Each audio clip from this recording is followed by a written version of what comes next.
Waralaba kecil kini merajalela di berbagai kota. Kita bisa melihat di pusat keramaian atau di perumahan. Banyak masyarakat yang mulai membuka usaha kecil seperti boba, kopi, kebab, dan makanan kekinian lainnya. Penawaran kerjasama pun sangat menarik. Berbagai produk waralaba kecil di sektor F&B ditawarkan dengan harga yang murah dan menjanjikan penghasilan yang besar.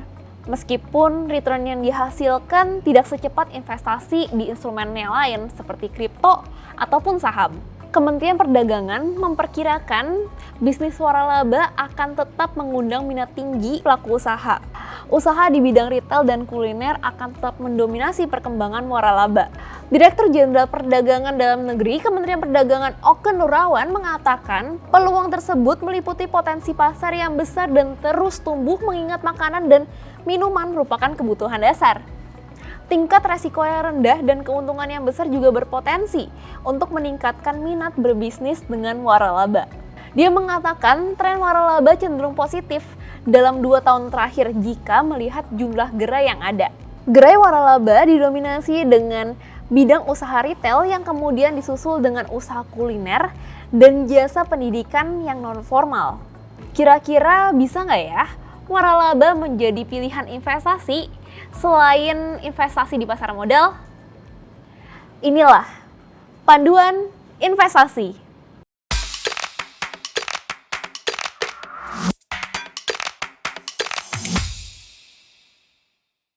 Nah, sekarang kita akan ngobrol lagi bersama Pak Yongki Susilo. Beliau adalah pengamat retail sekaligus staf ahli Himpunan Peritel dan Penyewa Pusat Perbelanjaan Indonesia atau HIPINDO. Kalau kemarin kita membahas general secara umum tentang waralaba, kali ini kita akan membicarakan tentang peluang bisnisnya. Halo Pak. Biasanya. Nah, kali ini kita akan ngobrol lagi. Tapi kan kemarin kita udah ngebahas tentang secara general waralabanya tuh kayak gimana. Sekarang kita boleh kali tentang peluang bisnisnya. Jadi mengenai franchise F&B ini, kan kebanyakan franchise menawarkan dengan harga murah. Dengan modal murah menawarkan return yang cukup menjanjikan. Kayak yang lagi happening nih, akhir-akhir ini. Kayak kebab, kopi, bobati, atau yang lain-lainnya. Nah, kalau soal return sendiri, apakah itu menjanjikan? Atau itu termasuk cepat atau lambat sih, Pak? Setahu saya kalau bisnis yang minuman itu returnnya tinggi karena kan cuma modalnya air sama mungkin kopinya sama apa gitu ya, yaitu low cost gitu. Yang saya tahu ya, gitu. Tinggal tapi kan semakin kalau semakin mudah untuk masuk berarti kan saingan juga banyak. Berarti you mesti unggul dalam hal satu kualitas, kedua adalah yaitu brand. Ya, membuat Anda lebih terkenal, lebih dikenal gitu istilahnya. Nah, disitulah investasi Anda. So, kita lihat. Tapi kalau makanan itu juga Anda mesti punya resep cooknya, chefnya gitu juga mahal juga kan, nggak murah di sana ya. Tetapi dua-duanya exciting kok gitu istilahnya kan. Tinggal cari returnnya mana. Nah, makanya kalau masalah soal itu brand apa yang bagus, Anda mesti teliti. Karena brand franchise ini banyak gitu ya, mana yang satu proven. Karena banyak juga nih yang main franchise itu cepat sekali, baru setahun aja udah main franchise. Proven nggak sebenarnya? Nah, ini mesti teliti ya, mesti teliti banget mempelajari di sana gitu loh. Dan yang punya franchisor-nya juga harus transparan semuanya, buka di sana gitu istilahnya. Ya, istilahnya dijaga dulu lah, proven nggak gitu istilahnya ya. Jangan-jangan baru setahun memang kebetulan laku gitu kan, belum bisa proven gitu loh, sampai beberapa toko banyak seperti itu. Oke. Kita punya teman juga ada yang punya toko susu ya, toko susu itu kan juga banyak seperti itu, juga udah mau mulai franchise juga. Jadi kita kasih tahu ya, you model bisnisnya harus pastikan dulu juga ya, supaya teman-teman yang invest di sini juga nggak kecewa nantinya di sana. Dan pengembangan berikutnya juga sudah mesti siap gitu ya, setelah nanti 2 tahun 3 tahun konsep ini mau kemana larinya di sana, supaya tetap grow secara organik ya di toko yang sama loh ya. Kalau kita nggak ngomongin soal nambah toko nih, tapi adalah toko yang sama tuh harus bisa grow secara organik, punya modelnya lah ya selama 5 tahun ke depan kayak apa. Kalau nggak grow kan kecewa juga nanti lagi gitu istilahnya. Oh, oke. Lalu mengenai franchise sendiri nih, dibandingkan dengan instrumen lain atau investasi-investasi yang lagi kekinian lain, lebih bagus yang mana sih? Atau lebih menguntungkan yang mana, Pak? Makanya kalau ini udah tergantung investornya ya. Kalau main saham itu lain, you mesti liatin saham terus, atau you nyuruh orang yang kelola gitu ya istilahnya kan. Kadang-kadang kalau punya saham kan nggak bisa tidur, betul? Iya betul. Jadi mesti tahu sahamnya naik turun, dengerin isu kanan kiri, sentimen kanan kiri gitu istilahnya kan. Kalau misalnya restoran itu kan sudah pasti istilahnya, sudah pasti yang rutin, yang sama tiap hari, tinggal bangun customer base ya seperti itu. Jadi tergantung investornya sih lebih puas main di mana gitu bisa. Kalau investor saham maunya kan cepat ya kan, sehari 2 hari dia jual dapat untung semua. Nah kalau restoran kan nggak bisa begitu gitu. Jadi saya rasa bukan soal pilihan saja mana yang paling return mana enggak, tapi jiwanya ini si investornya maunya apa, kepuasannya nanti juga di sana gitu misalnya. Ya kalau yang steady udah pasti restoran ya kan. Kalau misalnya mau cepet yang berubah cepet ya saham seperti itu gitu istilahnya. Kalau emas ya lain lagi, kalau emas memang mungkin yang return ya, kecuali mereka yang mau nyari emas nggak bisa naik turun cepat juga gitu istilahnya. So intinya adalah yang long term lagi. Ya kalau orang uangnya banyak sih mungkin ya main semuanya. Kayak Cristiano begini pasti main semuanya gitu kan, bagi-bagi. Jangan nggak semua telur ditaruh di satu keranjang. Oh, oke.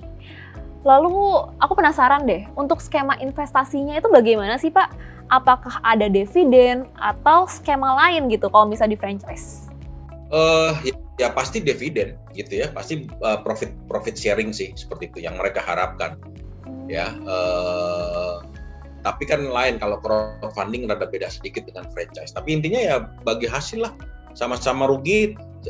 Tanggung juga, untung juga tanggung juga di sana. Itu yang bikin menarik gitu buat franchise. Oh, nah balik lagi ke franchise Pak.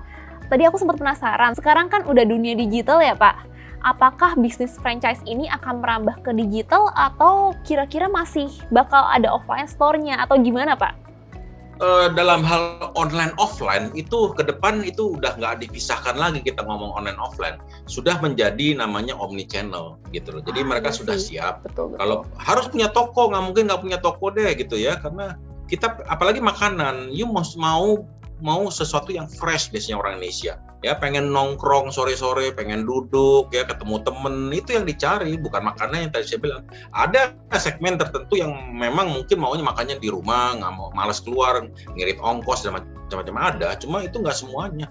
Mayoritas tetap namanya orang Asia tuh maunya keluar di sana, jadi perlu offline. Tetapi zaman sekarang offline doang nggak cukup, you mesti punya database customer, sehingga kalau orang nggak datang ke you bisa reach out ke mereka. Nih ada menu baru, mau nyobain nggak? Komunikasi itu perlu digital ya, komunikasi itu perlu digital di sana, advertising lah, marketing lah, reach out, personalization, semua itu perlu digital. Jadi mainnya dua-duanya di sana, online offline gitu istilahnya. Cuma ini dia nih yang saya lihat, semua retail maupun pengusaha ngomongnya sudah omni channel. You liatin deh di websitenya mereka semua, kita sudah omni channel. Cuma hari ini saya nggak ngelihat ada yang real omni channel, cuma klaimnya doang.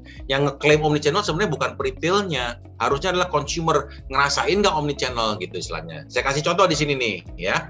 Nah, ada retail buka toko gitu kan, ada 10 nih di Jakarta gitu.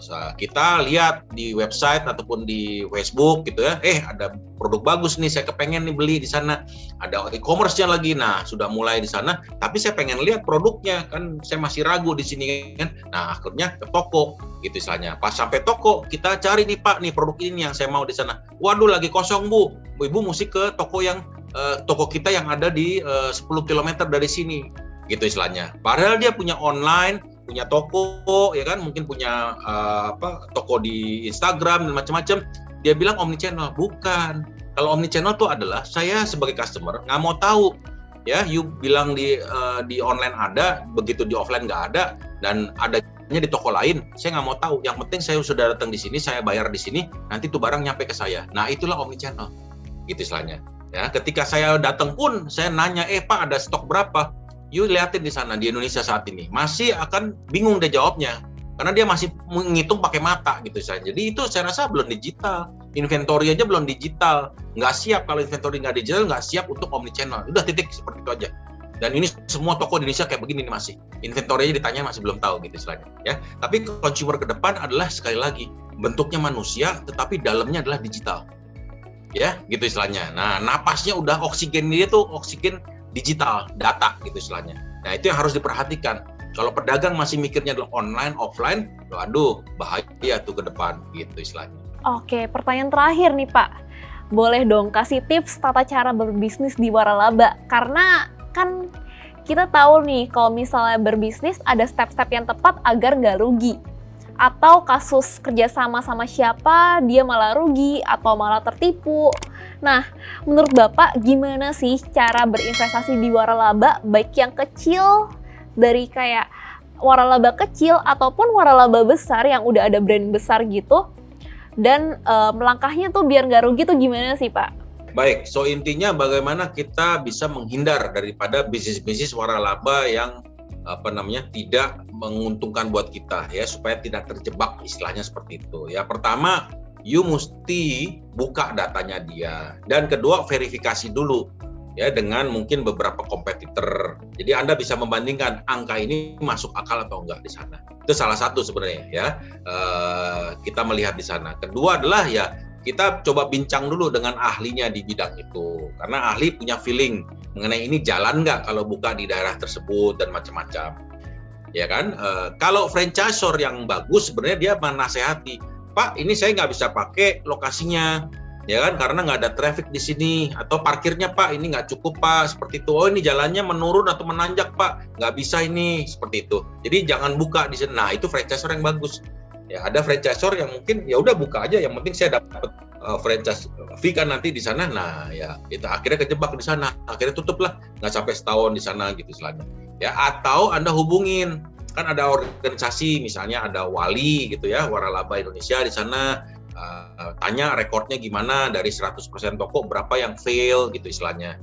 Nah, di sanalah gitu istilahnya. Memang ini karena franchise tuh banyak banget. Jadi you mesti benar-benar teliti dulu, riset dulu lah istilahnya ya. Jadi tolong riset dulu, jangan langsung nyemplung. Ya, sayang banget uang Anda di sana gitu istilahnya. Sayang banget di sana. Ya, so prinsipnya riset dulu lah. Itu sangat worth it lah. Anda riset di sana, tanya sana sini. Ya, turun ke lapangan, Anda field visit sendiri, survei sendiri ya, melihat keadaan, kompetitor kanan kiri semua Anda lihat di sana. Nah, itulah ya namanya mau bisnis, kita mendingan kita lelah dulu di depan, baru enjoy di belakang gitu istilahnya. Kalau buat kita ya seperti itu gitu loh. Ya. Mudah-mudahan semua bisa menggarap pasar Indonesia yang luar biasa di sana. Ya bisa aja nanti. Kadang-kadang juga begini, kalau Anda sudah franchise ya Anda juga jangan curang gitu kan. Ya, kadang-kadang nanti udah jalan, ayamnya laku semua, Anda coba ambil ayam sendiri misalnya gitu ya, nasi sendiri. Ya berantakan ya, brandnya orang berantakan itu, seperti itu gitu istilahnya. Jangan ngerusak brandnya franchise. Gitu. Kalau mau ya bikin lagi sendiri aja ya, franchise sendiri di sana gitu. Jadi semua dinamik istilahnya seperti itu, cari variasi yang bagus, yang baru dan sebagainya, pasti bisa. So intinya tetap itu legal ya, kalau ada tiru tapi ada mau modify itu legal gitu kan. Kalau nggak niru justru pakai dia punya namanya sama, itu illegal sana. Jadi mendingan legal lah, kita bikin yang baru, dibagusin lagi, caranya lebih baru lagi, nah, kan lebih mantap gitu istilahnya ya. So intinya adalah enhance. Kalau yang lama Anda melihat kelemahannya apa di sana, Anda perbaikin, itu lebih bagus buat saya. Jangan menutup kemungkinan supaya Anda bisa juga memajukan kita semua. Standarnya konsumen kan selalu berubah, selalu lebih baik. Kalau Anda menemukan jalan itu, ya jalanin, kenapa enggak gitu ya. Tapi dengan segala legal yang bagus ya, yang sah gitu loh. Jangan ngambil brand orang gitu istilahnya. Dan harus buruan, kalau Anda punya sesuatu produk yang bagus, ini zamannya pakai merek Pak. Jadi sekali lagi investasilah di merek, jangan investasi cuma di jualannya saja, tapi investasi merek, jangan di produk saja di sana gitu. Oke? Karena nanti kalau udah ngetop, nanti Anda mau keluar negeri juga gitu kan, Anda udah siap juga di sana, jangan sampai dicolong orang brand Anda. Brand kita banyak yang dicolong oleh di luar negeri di sana. So intinya investasilah di brand. Ya Indonesia dulu, kalau udah keluar negeri di sana. Gitu loh ya, kita udah saatnya kita keluar negeri, jangan kita bawa franchise ke dalam negeri terus, kita keluar negeri. Satu, Sari Ratu Padang itu udah ke Singapura loh, Alfamart sudah ke Filipina, nah gitu istilahnya, ayo tiru gitu. Terima kasih ya infonya. Aku jadi banyak banget tahu tentang sistem investasi di waralaba. Dan bisa dibandingin juga sama instrumen investasi yang lain. Terima kasih ya Pak atas waktunya. Sobat bisnis, pantengin terus ya program ini. Tapi ingat, apa yang kita bahas di sini bukan sebagai patokan buat sobat bisnis berinvestasi. Jangan malas pelajari instrumennya, perhatikan fundamentalnya, dan jangan cuma ikut-ikutan. Keputusan investasi ada di sobat bisnis. Jadi tetap perbanyak literasi dan selamat berinvestasi. Penyebutan emiten dalam konten ini tidak dimaksudkan untuk mempengaruhi pilihan Anda dalam berinvestasi. Tetap perbanyak referensi, pelajari fundamentalnya, dan selamat berinvestasi.